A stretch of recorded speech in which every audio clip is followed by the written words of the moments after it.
Welcome to today's session as I welcome you to VAIRs, which is meant to winning dreams. So, as our tagline goes, all our dreams can come true if we have the courage to pursue them. So, we'll start this session on a positive thought, on a positive note, because we believe superpower leads to super results. So, if you see this quote, all our dreams come true if we have the courage to pursue them, it means that what takes you one step closer to what you want to achieve or the pinnacle of success is the courage to dream. You need courage to dream. You also need courage to fulfill those dreams. So, on that note, we will begin a short discussion on how to crack Tissnet verbal ability section and a step-by-step approach for the same. So the first step is that it is very important for you to know your paper. When you know the paper pattern at the back of your hand, it makes it really very easy for you to navigate through the paper because you're familiar with the sections and you know which question is your strength, what is your weakness, where do you need to work, which are the topics that you might need to focus a little more on, which are the topics that are taking a little more time than the other topics, and probably with greater practice and more focus you can achieve those short weaknesses and overcome them. So firstly, I'd like to begin with explaining the exam pattern. So there are these components that I'm going to be talking about: the number of questions in the Tissnet paper, the total marks, and sectional cutoff. So the Tissnet paper is divided into three parts: English proficiency, mathematics and logical reasoning, and general awareness. The English proficiency section, or the VARC, verbal ability and reading comprehension section, comprises of 30 questions. Each question comprises of 1 mark each. And the best part in the Tissnet paper is that there is no negative marking. So whether you are sure about your answers or not, make sure that you are answering all questions. You make an attempt to answer those questions, because you never know and you have nothing to lose. The sectional cutoff, there is no sectional cutoff when it comes to English proficiency section and mathematics and LR section. So when it comes to mathematics, there are 30 questions and 30 marks dedicated to that section. The general awareness section has 40 questions and 40 marks dedicated to the same. Now the sectional cutoff for the general awareness is according to the category that you belong: general, EWS, KM and AF, OBC and PWD, or SC or ST. So it depends on the category that belongs.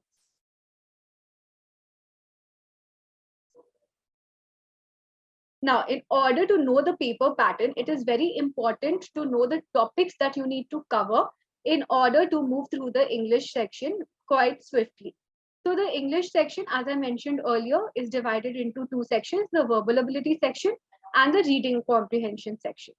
The topics that the verbal ability section, the kind of the topics from where you get the questions, are word substitute in a sentence. Basically, you will be given a few words and a sentence, and you'll have to choose the perfect word that fits into that sentence. The another good thing about the Tissnet paper is that there are no non-MCQ questions. All questions are MCQ based. So you simply need to choose the correct answer. So in these kind of questions, what you can try and do is try and fit in the correct option. It really helps you get the accurate answer. The right usage of words in fill in the blank. So you're given fill in the blanks and you need to pick out the right word that will fit into that particular sentence. The right usage of word in the match the following. So we've all done match the following kind of questions when we were back in school. So the English section, like something that you've always been studying since school and the basic topics that you've been studying, and the questions are also quite back to school type. So match the following is something where you will need to match the correct options to the respective options. Fill in the blanks. Now fill in the blanks which covers various topics like homophones, articles, nouns, prepositions, subject verb agreement, even adjectives, adverbs, conjunctions. So the entire basic grammar syllabus that we've always studied back in school, that is what is also covered in the Tissnet verbal ability section. Idioms. Now when we use idioms, the kind of questions which come from this topic either fill in the blanks or match the following type of questions. Then error spotting. So basically there'll be some error in the sentence and you'll be given options where you have to pick the correct option. You read the direction of the questions very carefully, because sometimes there is a difference in the first question and second questions. In the first question, you'll be asked to pick out the correct answer. In the next question, you might be asked to pick out one answer which is not correct. So make sure you're reading the directions very carefully. Sentence correction. Again, you're given a set of sentences where you need to spot the error, or you might need to correct the sentence, but you will be given options. And finally, parajumbles. Now, parajumbles is when you're given a set of sentences which are which are not arranged in a chronological order, and you have to pick the correct option which suggests the correct order of the arrangement of the sentences. Now, the next section is the reading comprehension section. So the reading comprehension section has different kinds of questions. The purpose of the passage or tone. So one kind of question that comes from the reading comprehension section is to identify what is the purpose of the author behind writing that particular passage, or to identify the tone of the passage. The other kind of question is strengthening and weakening an argument. So basically, a statement from the paragraph will be picked out, and you will be asked how to, what if you are supposed to strengthen this argument? That means add more fuel to that particular statement, or how will you weaken it? Basically, putting out a fire. Assumption and supporting statement kind of questions, where you are asked what has the author assumed, on what assumption has this passage been written. So these are the kind of questions that you might get. Flaw and discrepancy. Well, it is rarely that flaw and discrepancy kind of questions come in Tissnet, but yeah, they might come. Inference and conclusion drawn. So sometimes you are asked what is the inference or what is the conclusion of a particular passage, or a particular statement in the passage, or even a particular paragraph in the passage. Passage based questions, well, these are also called direct or descriptive questions. You are given some questions, the answers to which you will find directly in the passage. Author's point of view. So sometimes you're asked to identify what exactly is the author's point of view. So this is also called the main idea or central theme of the passage kind of questions. And so we'll move to the next step. So after you know your paper really well, you know the pattern, you know the topics, you know the marking scheme, you know the time that you are getting. So before I move on to the next section, the time that you are given is 100 minutes in the Tissnet paper, and you have, so basically 1 minute per question. But when you are solving the verbal ability and reading comprehension section, make sure that you finish the fill in the verbal ability section before you take less than a minute to answer the questions from the verbal ability section, because you might need some extra time to answer questions from the reading comprehension, since the reading comprehension has if the questions are given from the passage, so you might need to read a certain passage more than once. So the next step is master reading comprehension. So I'll be discussing a few steps after I introduce what exactly is the part of this section to master this section. Number of questions from this section is generally 10. The number of passages from this section are 2, and the length of passages are identified as short. So short passages are basically 500 to 600 word passages. Okay, and the level of difficulty is moderate. So from each passage, you either get 5 questions, or sometimes it's a 6+4 questions format.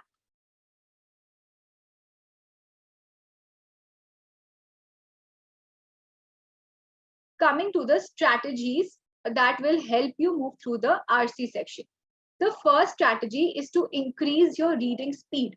Now, those who are not used to reading, or those who are not habituated to reading, you might find it a little more challenging than the others. The reason being that you need to be extremely focused in order to read a 500 to 600 passage, and not one but 2 of them. Because if your focus reduces, your accuracy might reduce, and we do not want to make any errors in this section. And the other thing is that sometimes, even if you are accurate, but your reading speed is less, it might lead to wastage of time or crossing the time limit that you have allocated for each of your questions. So with daily practice of reading various articles from different sources like newspapers or journals or books, that might help you to increase your reading speed. The bottom to top approach. Now, this is a very interesting approach. The bottom to top approach in an RC is basically reading the questions first and then reading the passage. Where this helps you to know what exactly is the examiner looking for and where your answers might be hidden in the passage. Say, for example, if there is a statement given in one of the questions and it is in the second paragraph of the passage, you might simply know because you've read the question before when you're reading the passage that this was there in one of the questions. So you might simply go there and answer that question. It will help you save a lot of time. The other thing that it will help you with is that you will not need to you won't exactly need to read the passage more than once, because we need to avoid that. We are not in school any longer that we will be reading each passage 3 times, because we don't have that kind of time and we do not want to memorize the passage, right? But make sure when you're reading the passage, even if it is once, we're trying to retain keywords and key information. If you can't retain it from the passage, at least try and retain the questions that have been asked, so that when you are reading through the passage, you can easily spot the question and their respective answers. Moving on to the third strategy, the skim and scan method. The skim and scan method means after you have read the passage once, you simply need, and then again you read a particular question, you simply need to read the main parts of the passage. You simply skim through the passage, scan for the keywords and the answer, and lock your answers in. Paraphrasing each paragraph. Now, since these are short RCs, short passages, each passage might have 3 to 4 paragraphs at the max. So when you are finished with reading one paragraph, just try to note down 2 or 3 key points from each of these paragraphs. It will help you make something that we call a passage map. When you have this passage map ready, questions like summary, where the examiner is asking you about the summary, or to pick out the main idea of the question, you do not need to read the entire passage, but simply the passage map that you have prepared by paraphrasing each paragraph. Using method of elimination. Now, the best part about RC is that you are given options. So you need to pick out the answer from the given options. And these options, you might simply eliminate. You have to use the method of elimination, where you directly understand after reading a particular question and the passage that you can eliminate a certain option. So you are left with, say, 2 options that you are confused between. Now your choices are limited, and once you read the passage again, you will simply understand what the correct answer is. Pretty much like the 50-50 option in KBC. This third step is that you need to master the verbal ability section. So like I had told you that the paper is divided into 2 key sections, which is the verbal ability section and the RC section. So we are done discussing how to master the RC section.